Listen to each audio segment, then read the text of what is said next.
Assalamualaikum warahmatullahi wabarakatuh. Bagaimana kabarnya anak-anak? Apakah sehat semua?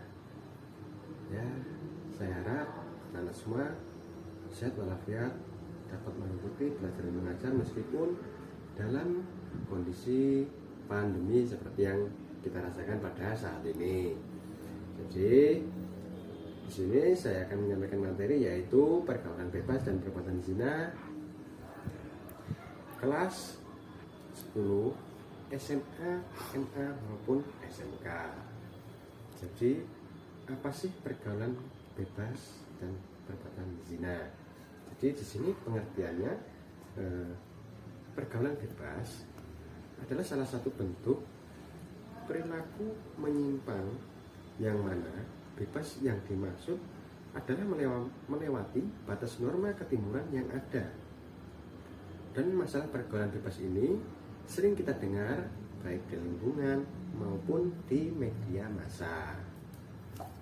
Jadi pergaulan bebas itu banyak terjadi di lingkungan sekitar kita, sampai masuk ke berita di televisi, di media sosial lainnya yang termasuk kriminal. Jadi pergaulan bebas sendiri dapat menuju ke tindakan kriminal. Selanjutnya yaitu dalil-dalil atau firman Allah dan hadis Rasulullah yang menguatkan pergaulan bebas dan zina di dalam surat Al-Isra ayat 32 yang berbunyi wala taqrabu zina innahu kana fahisatan wa sa'a sabila.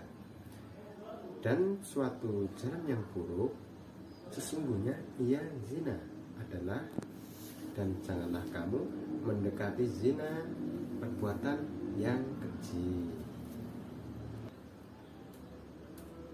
Selanjutnya disampaikan juga hadis Rasulullah.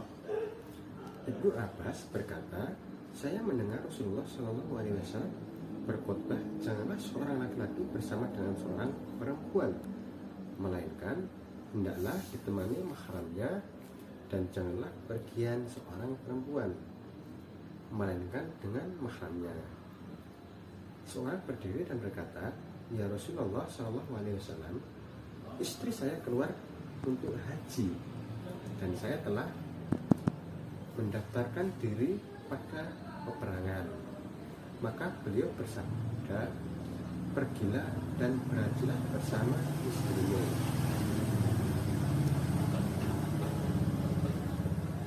Hadis riwayat Bukhari Muslim.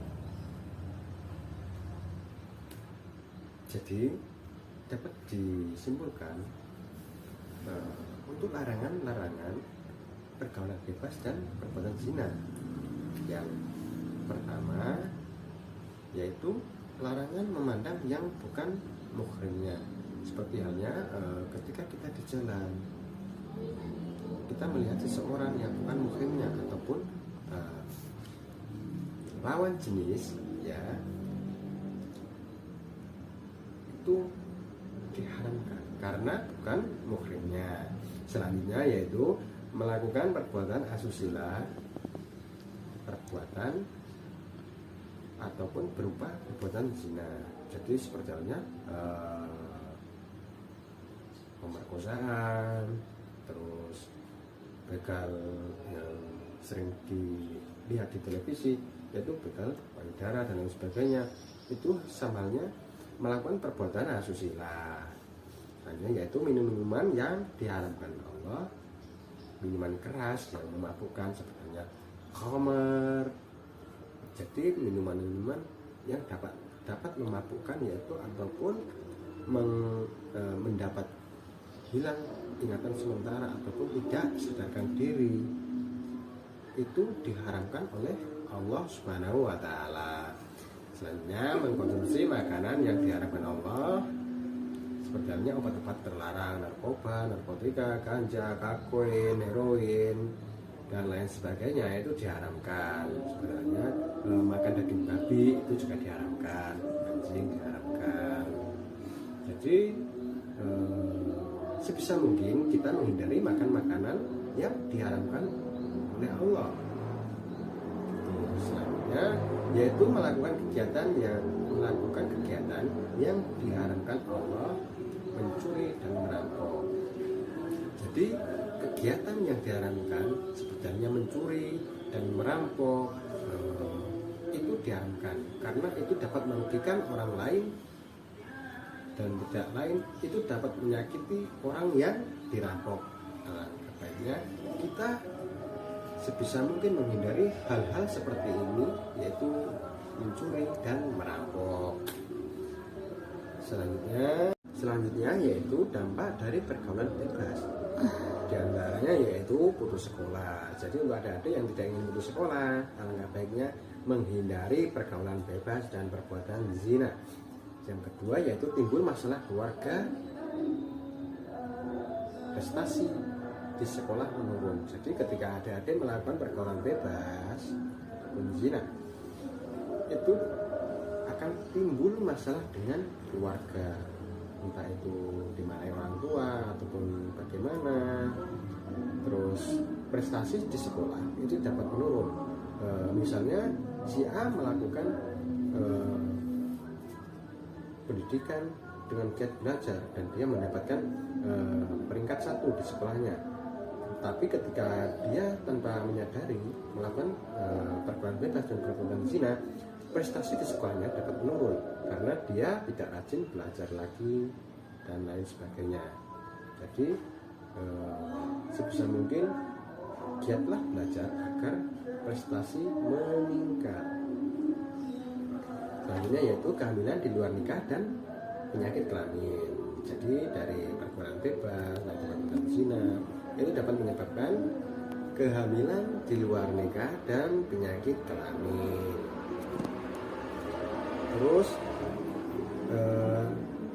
selanjutnya yaitu mendapatkan stigma buruk dari lingkungan. Jadi ketika adik-adik melakukan pergaulan bebas, itu di lingkungan masyarakat sekitar, di kampung halamannya, itu mendapat stigma ataupun mendapat pandangan buruk dari lingkungan sekitar.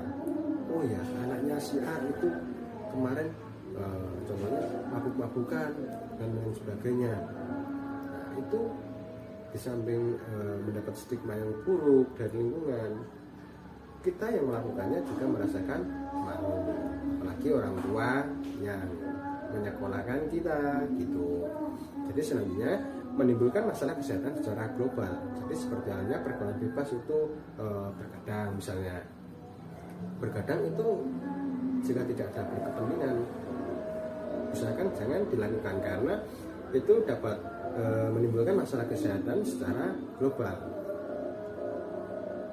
Tanpa disadari, paru-paru dan hati ketika bergadang itu akan memburuk, karena ketika malam hari organ yang ada dalam tubuh itu waktunya istirahat. Jadi alangkah baiknya tidur teratur dalam jamnya, terus rajin belajar agar prestasi meningkat. Terus yang selanjutnya yaitu meningkatkan kriminalitas.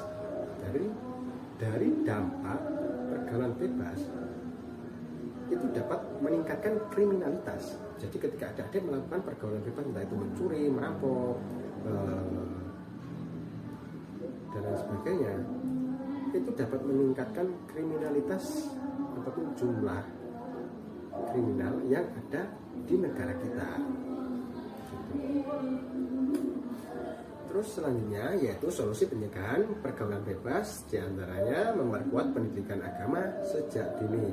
Jadi untuk adik-adik yang sekarang sudah SMA, alangkah baiknya meskipun tidak bisa mengaji, tidak paham tentang pendidikan agama, itu kita ulang lagi, mengikuti ngaji di musola, di masjid, di pondok, ataupun dengan orang tua di rumah. Jadi bisa memperkuat pendidikan agama sejak dini. Selanjutnya membentuk karakter yang positif. Ketika adik-adik melakukan pendalaman keislaman. Itu dapat meningkatkan ataupun membentuk karakter yang positif. Contohnya ketika adik-adik ini tekun dalam menjalankan ibadah, entah itu ibadah puasa Senin Kamis, terus sholat fardu 5 waktu, itu akan mengurangi dan dapat membentuk karakter yang positif dan dapat mencegah pergaulan bebas. Selanjutnya memilih teman. Jadi untuk adik-adik yang mempunyai teman yang nakal-nakal, suka keluar malam, keluyuran, bergadang, itu ditinggalkan, karena teman yang buruk itu akan membawa kita ke jalan yang buruk juga gitu. Selanjutnya mempererat hubungan orang tua dan anak. Terus memberikan edukasi seks pada anak dan remaja. Jadi untuk adik-adik yang masa SMA ini, alangkah baiknya memahami apa itu yang dinamakan edukasi seks pada anak dan remaja, agar adik-adik ini belajar untuk menghindari, bukan untuk melakukannya, untuk menghindari terjadinya pergaulan bebas dan perbuatan zina terhadap diri anak-anak semua ataupun adik-adik sekalian. Jadi dapat terhindarkan dari hal-hal yang tercela. Terima kasih. Mungkin ini yang dapat saya sampaikan, kurang lebihnya mohon maaf. Wabillahi taufiq wal hidayah. Assalamualaikum warahmatullahi wabarakatuh.